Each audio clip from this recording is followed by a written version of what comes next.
छत्तीसगढ़ी गाने देखने के लिए हमारे YouTube चैनल को सब्सक्राइब करें और नए अपडेट्स जानने के लिए बेल आइकन के बटन को क्लिक करें।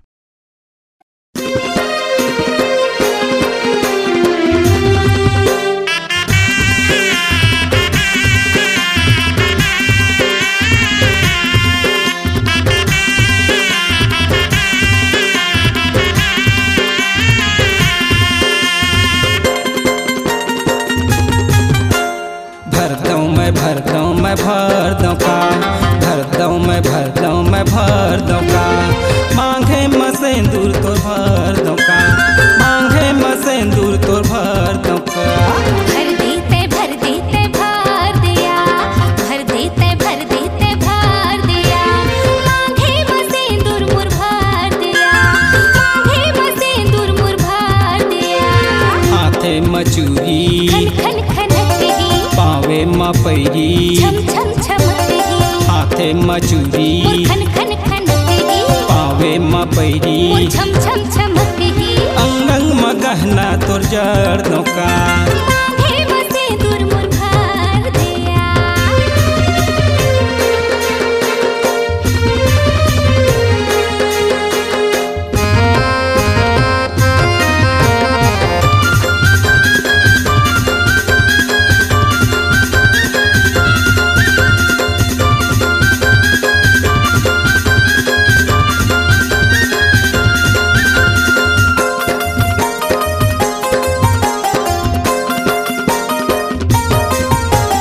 चंदा का चेहरा है वो राजा बिना तोर बेकार ही राजा पर मन हो तेरे का कर मन मोर उदास है।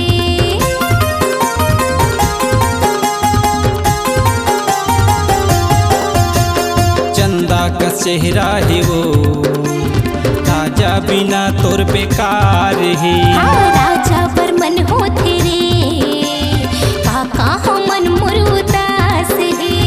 हाथे में चूड़ी खन खनकही पावे में पैरी छम छम छमकही हाथे में चूड़ी खन खनकही पावे में पैरी छम छम छमकही अंग अंग में गहना तोर जड़ दऊँ का मांगे में सिंदूर मोर भर देगा।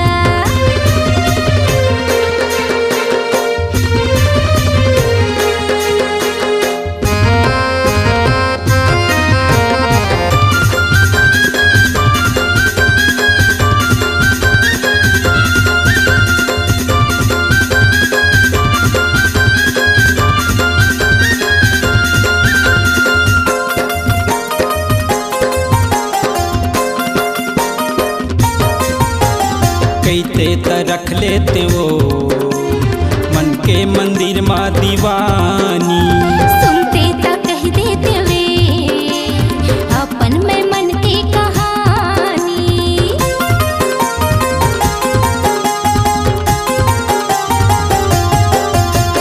कहते त रख लेते वो मन के मंदिर माँ दीवानी सुनते त कह देते वे अपन में मन की कहानी।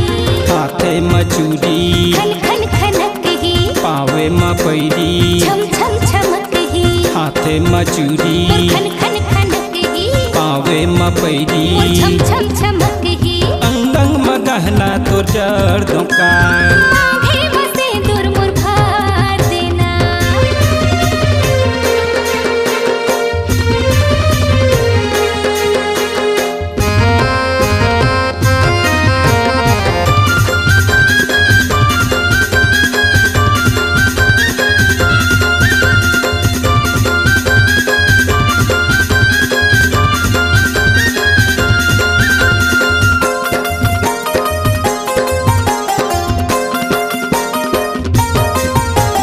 चढ़ती जवानी लवो कर दे बेकारे खुबार देहो जवानी लरे आवो राजा रे तियार में।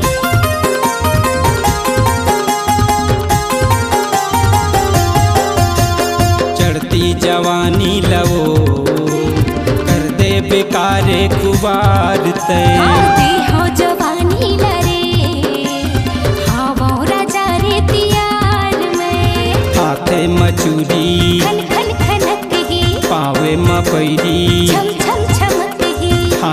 मचूरी मोर खन खन खनक ही पावे मपैरी मोर छम छम छमक ही अंग अंग म गहना तोर जड़ का मांगे में सिंदूर मोर भर दिया भर देते भर देते भर दिया भर देते भर देते भर दिया मांगे में सिंदूर मोर भर दिया मांगे में सिंदूर मोर भर दिया हाथे मचूरी खन खन खनक ही पावे मपैरी छम छम छमक ही हाथे मचूरी मोर खन खन खनक ही पावे मपैरी मोर छम छम छमक ही अंग अंग म गहना तोर जड़ का मांगे में सिंदूर मोर भर दिया मांगे म सिंदूर तोर भर का मांगे में सिंदूर मोर भर देगा मांगे म सिंदूर तोर भर का मांगे में सिंदूर मोर भर देगा।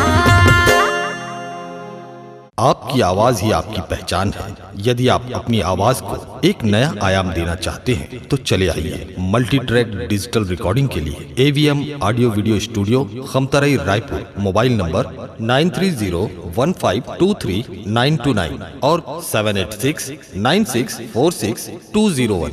यदि आप नए एवं पुराने गीत सुनना चाहते हैं तो avmgana.com में जाकर गाना फ्री डाउनलोड करें और YouTube चैनल में AVM गाना और KK कैसेट्स को सब्सक्राइब करें।